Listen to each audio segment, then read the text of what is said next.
possible to go from idea to edited video within 1 hour? Yes, it is, my friend. And in this video, I'm going to reveal how I do just that.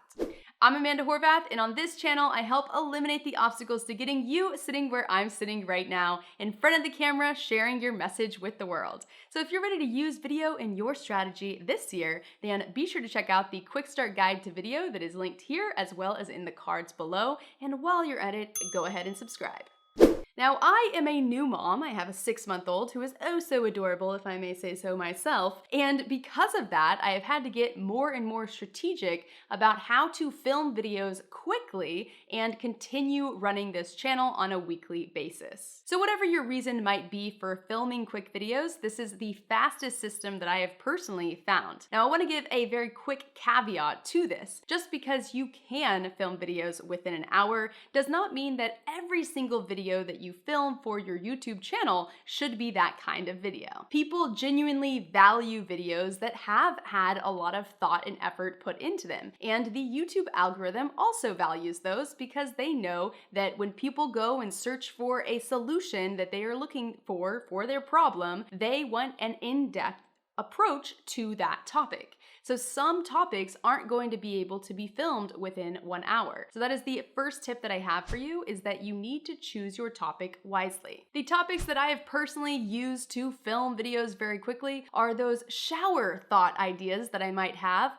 I'll wake up in the morning and I'm feeling inspired. The flow is flowing through me, the creative juices, and I'm like, I want to film this video today. How can I get it done despite what my day looks like? Generally speaking, these might be random offers that I want to throw out on the YouTube channel. I've done 2 of those so far. I've pitched one-to-one coaching as well as an outsource editor training program that I came up with. So if you're someone that is spontaneous and you want to make an offering like that on your channel, that is a great video to use this approach for. The second thing that you need to know is that you are going to need to record your audio and video together into one clip when you are doing this. That will reduce the amount of editing that you need to do in terms of having to sync your audio and video files together. So this can be as easy as plugging a microphone directly into your iPhone or just using the camera audio from your iPhone. The third thing that you need to know is that you need an epic tool called TimeBolt. Now, if you don't know what that is, stick around because we're about to dive into it. But if after watching this video you feel like that is a great tool that you definitely want to get your hands on, because you are going to, then I have linked to an affiliate link with a discount code in the description below, so be sure to check that out.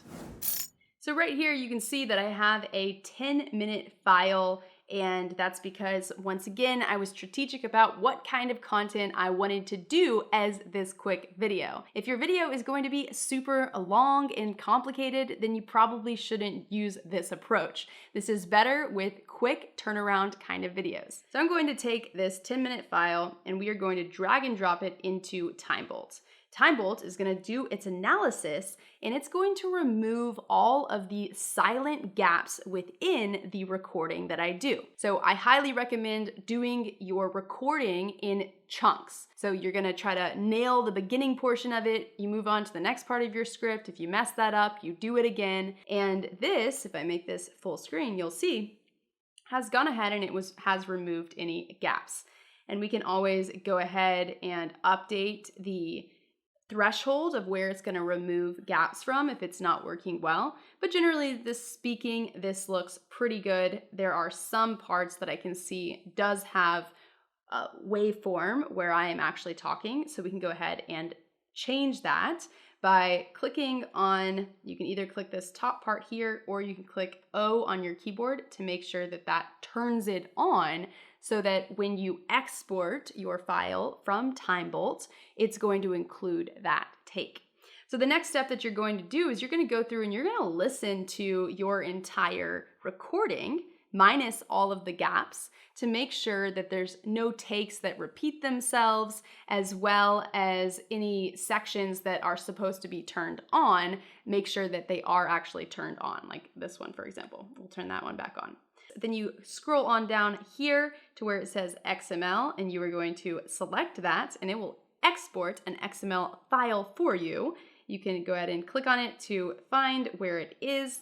I like to move it to my Premiere folder, but it doesn't really matter wherever you want to keep it within your project file. So you go ahead and you create a Premiere project file, and you are going to grab that XML and you are just going to import it by dragging and dropping it into here.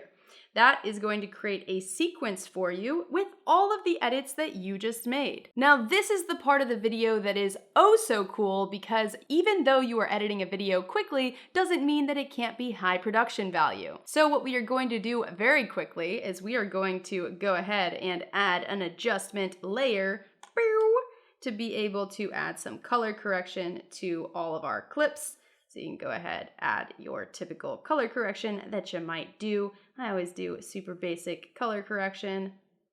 Sure, that looks fine. Maybe a little too much saturation. We can go down here. We can up the vibrance of it a little bit. Looks good, looking good.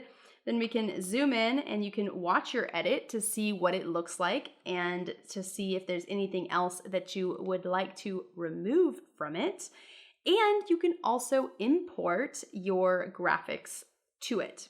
So I always have a go-to graphics package that I use. This is something that I recommend all of you have for your YouTube channel. And if you don't yet have one, I will link to a video in the cards walking you through how to create your own graphics package. So I can go ahead, I can drag this into my project file. And because I'm OCD, we're going to quickly organize this project file.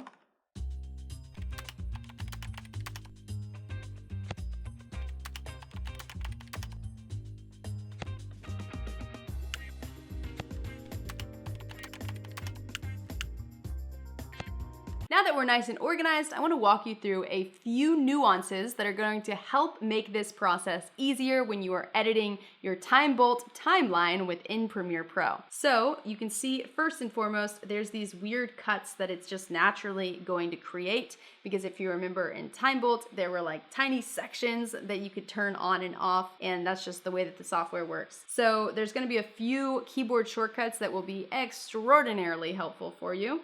So you've got your rolling edit tool that you can find right here, or by clicking R on your keyboard to get to that. And you can always just move things over to kind of get rid of any random quick jump cuts that might occur. You can also, let's say you add an adjustment layer to add your color correction, you can lock that. And if I was watching it and I was like, you know what, I don't need this clip, so I'm gonna delete that clip. Instead of having to say, okay, delete this clip, delete this gap, right? What you can do is you can use, I have the keyboard shortcut Shift A set up for track forward select, and I will link to another video that walks through my entire keyboard shortcut setup in Premiere Pro in the description below, as well as in the cards. If you want to check that out, that would be immensely helpful for you, because anytime you're trying to edit quickly, keyboard shortcuts are everything. But essentially right here, there is a track forward select tool where you can select everything like that, and you can just drag it to replace that clip. So that can make things a lot quicker as well when editing. Now, in terms of adding graphics, if you want to just, let's say this is the part where I am talking about my explainer statement, then I would just grab it and I would put that over it, and then boom, now we have the graphics that go over my video. And you can see how that immediately ups the production quality of your video by already having a graphics package that is established. You can just throw it over without having to add a ton of time in order to make it look fancy. Same thing with transitions that you might have. So you can just drag and drop, add some transitions to the screen, right? And that would immediately up the production quality without having to take tons of time to make it super cool. So now you know my secret hacks for being able to shoot and edit a video within 1 hour. If you would like hand-holding throughout this process and would like to book a coaching call with me, then I've included the link in the description below for how to go ahead and book that call. Otherwise, if you'd like to continue your video journey and you're just getting up and running, don't forget to check out that quick start guide to video that I've linked on the screen here that I also mentioned at the beginning of the video, or check out the rest of the videos on this channel because there are a ton of videos to get you up and running. Thanks for watching, and I'll see you in the next video.